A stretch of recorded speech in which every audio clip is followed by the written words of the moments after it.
வணக்கம் நண்பர்களே, எல்லாரும் எப்படி இருக்கீங்க? நாம எதை பத்தி வீடியோக்கள் இப்ப நம்ம பார்த்துட்டு இருக்கோம்னா, முதலாம் உலக போரை பத்தின வீடியோக்கள் தான் பார்த்துட்டு இருக்கிறோம். இதுவரையும் 7 பாகத்தை நம்ம பதிவு பண்ணியிருக்கோம். பார்க்காதவங்களுக்கு மேல கார்ட்ல லிங்க் தரேன், மறக்காம போய் பாருங்க. இன்னைக்கு நம்ம எந்த போரை பத்தி பார்க்க போறோம் அப்படின்னா, வெர்டன் போர் அப்படின்ற ஒரு போரை பத்தி தான் பார்க்க போறோம். சரி வாங்க, நேரத்தை வேஸ்ட் பண்ணாம நம்ம வீடியோக்குள்ள போயிடலாம். இந்த வெர்டன் போரானது முதலாம் உலக போரோட மிக நீண்ட போர்கள்ல ஒன்றா பார்க்கப்படுது.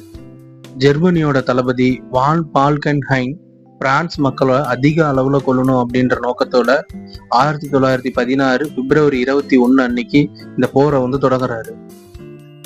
இந்த போரானது 1916 பிப்ரவரி 21 தொடங்கி அதே வருஷம் 1916 டிசம்பர் 18 வரை இந்த போர் நீடிக்குது. இந்த போர் முதலாம் உலக போர்ல ஒரு கரும்புள்ளியான ஒரு போர் அப்படின்னே சொல்லலாம். இந்த ஜெர்மனியோட தளபதியான வான் பால்கன்ஹைம் என்ன பண்றாரு அப்படின்னு பாத்தீங்கன்னா, உயர் அதிகாரி கிட்ட எல்லாம் அனுமதி வாங்கிட்டு அவரோட படைய பிரெஞ்சு எல்லைக்குள்ள கொண்டு போறாரு. அதனால அவரு அதோட போரை நிறுத்தாம தொடர்ந்து முன்னேறி போயிட்டே இருக்கிறாரு. 2 தரப்பினருக்கும் மிகப்பெரிய உயிர் சேதம் ஏற்படுது. கிட்டத்தட்ட 6 லட்சத்துக்கு அதிகமான நபர்கள் இந்த போர்ல கொல்லப்படுறாங்க. ஜெர்மன் தளபதிகள் அங்க மீதமுள்ள படையாச்சும் காப்பாத்திக்கணும் அப்படின்னு முடிவு செஞ்சு 1916 டிசம்பர் 18 அன்னைக்கு வான் பால்கன்ஹைன அவரோட பதவியில இருந்து நீக்கி பாதுகாப்பான இடத்திற்கு பின்வாங்குறாங்க. இந்த போர்ல ஜெர்மனி தோல்வி அடைஞ்சிருந்தாலும், ஜெர்மனியோட நோக்கம் நிறைவேறாம இருந்திருந்தாலும், பிரெஞ்சு பக்கத்துல மிகப்பெரிய உயிர் சேதத்தையும் விளைவுகளையும் ஏற்படுத்திருச்சு.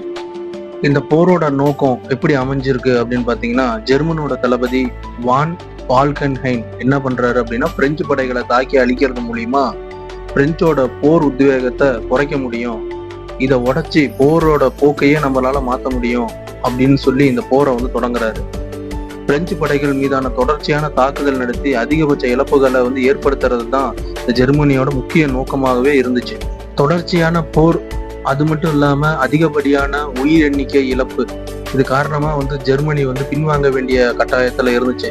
ஏன்னா மீதம் இருக்கவங்களுக்காச்சும் நம்ம பாதுகாப்பை ஏற்படுத்தணும் அப்படின்னு சொல்லி அந்த வான் பால்கன்ஹைன பதவியிலிருந்து அவரை இறக்கிட்டு இவங்க பின்வாங்குறாங்க. இந்த வெர்டன் போரானது முதலாம் உலக போரோட எந்த போக்கையும் மாத்தல அப்படின்னாலும் 2 தரப்புலையும் மிகப்பெரிய உயிரிழப்புகளையும் பொருள் இழப்புகளையும் ஏற்படுத்திருச்சு. உங்களுக்கு இந்த வீடியோ பிடிச்சிருந்தா மறக்காம லைக் பண்ணுங்க, நம்மளோட சேனலுக்கு மறக்காம சப்ஸ்கிரைப் பண்ணுங்க, மறக்காம மேல இருக்கிற பெல் பட்டனை தட்டி விட்டுட்டு போங்க.